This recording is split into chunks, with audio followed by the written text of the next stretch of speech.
Hello and welcome to Anime Memories, and on this episode, I'm going to be talking about Eureka 7. This is one of the many shows I was introduced to because of Toonami back in the mid-2000s. As it was one of the few anime I had access to, I fell in love with it and I thought that everybody else felt the same way I did. But that clearly wasn't true. As the years went on, I've heard a lot of legitimate criticism for it, so I started to wonder if the only reason I enjoyed it was because of my limited selection. This has made me somewhat afraid to revisit this. I didn't want my memories to be tainted by it not being as good as I thought it was. However, I realised that I'm just being stupid.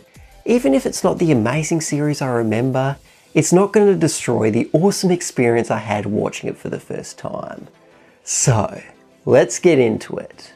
Renton Thurston lives in a military city called Belforest, which is a horrible place for him since it doesn't have any good waves for him to ride. It looks like he's on track to have a mediocre, miserable life until Eureka, a girl his age, crashes into his house in a mech called the Nearvash. They connect with each other pretty quickly, but their meeting is cut short since the military arrives and starts attacking. To protect his new friend, Renton places a device called the Armature Drive in the Nearvash's controls, which opens up a new power within it, the Seventh Swell. This allowed him to defeat the opposing mechs with ease, and his performance in that battle earned him an invitation into Eureka's group, the Gecko State, an infamous band of mercenaries that are fighting against the government. The setting for this series is about 10,000 years in the future on a distant planet, and it's very different from the Earth we currently know.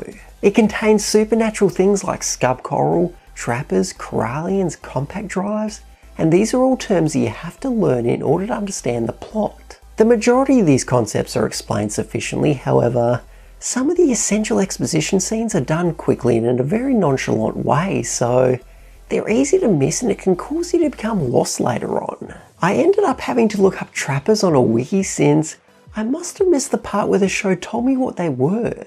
This can make certain areas of the plot kind of difficult to follow. Although there was one part that was always very straightforward, and that was the romance between Eureka and Renton. This isn't anything new to Mecha anime. In fact, it's more surprising when one doesn't contain a romance subplot.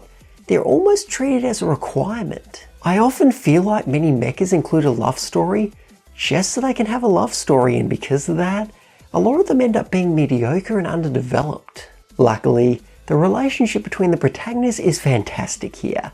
It's one of the main driving forces behind the plot, so it's given more than enough time to blossom, and this makes it 100 times more enthralling than other mecha romances. The most interesting aspect of this show for me is how the narrative evolves. It begins as light-hearted fun, then over the course of about 24 episodes, it transitions into the middle where it goes into this deep dark hole of despair. It becomes brutally violent. There are tragic deaths where people don't just get killed, they get dismembered, like their limbs being blown off and all that, and many characters fall into a severe depression. Then towards the end, it climbs out of that hole and becomes uplifting and about the hope for the future of humanity. The way that it gradually changes between different tones is almost masterful. It creates a plot that makes you feel the full spectrum of emotions. The final part of the story that I'd like to discuss is that this is clearly inspired by surfing. They even acknowledge it in the opening scene of episode 33. It uses language like cutback, swell, wind direction and north shore. I surfed a lot as a teenager. It was a very important sport to me, and while I wish there was such a thing as an actual surfing anime, it was cool that I was at least able to see something that pays respect to it. Now, just like with most other mechas, this has a fairly sizable cast with over a dozen members of the Gecko State, along with the antagonists and people from other organisations. I loved the Gecko State crew. They had great chemistry and their conversations made them feel like people that have known each other forever. The villains, on the other hand, took a while to warm up to. Initially, I didn't give a shit about any of them. Whenever they were on screen, I just wanted to go back to the Gecko. But by the end, I wanted Dominique to get the happy ending he desired. I wanted Anemone to be freed of the pain she was suffering from, and I wanted Dewey to die in a fire. There's also Charles and Ray, who had a very sweet relationship with Renton, and they wound up being some of my favourite characters. Antagonists have always been a sticking point for me in Mecha series. I almost never find them interesting, so I'm thankful that this anime gave me villains I can care about. So, we come to the one character that was a deal breaker for a lot of people, and that was the protagonist Renton. I've heard that many find him insufferable to the point where he single-handedly ruined the anime for them, and believe me, I understand. In the first episode alone, he must have said this sucks over a dozen times. He also goes through a self-righteous stage where he just has to tell everybody how cold-hearted they are and that he's the only one acting like a real human. These rants he would go on were excruciating, but once he got over himself, it led to my favourite part of his character arc. He discovers that he's been acting like a brat, and after he moves past his childishness, he works hard to become more mature, and by the time the story is over, that little boyish version of him is a distant memory.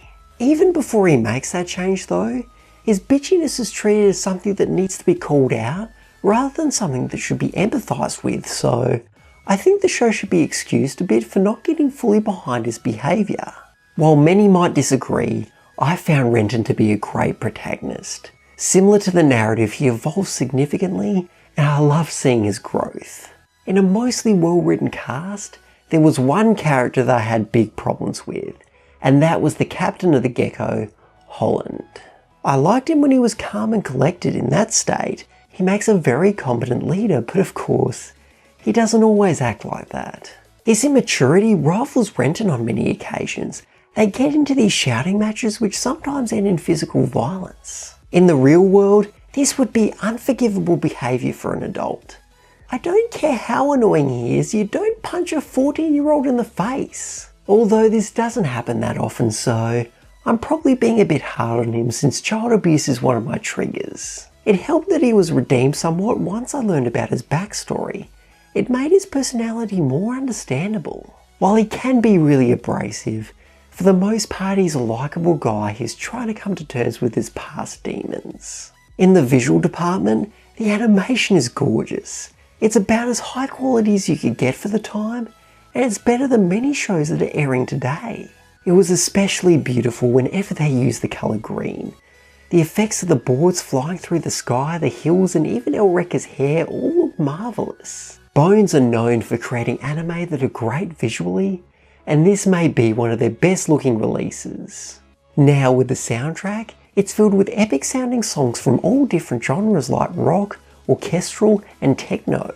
After seeing anime after anime use music that doesn't stand out, I have to give this a lot of credit for having tracks that feel big. It doesn't stay in the background like other soundtracks.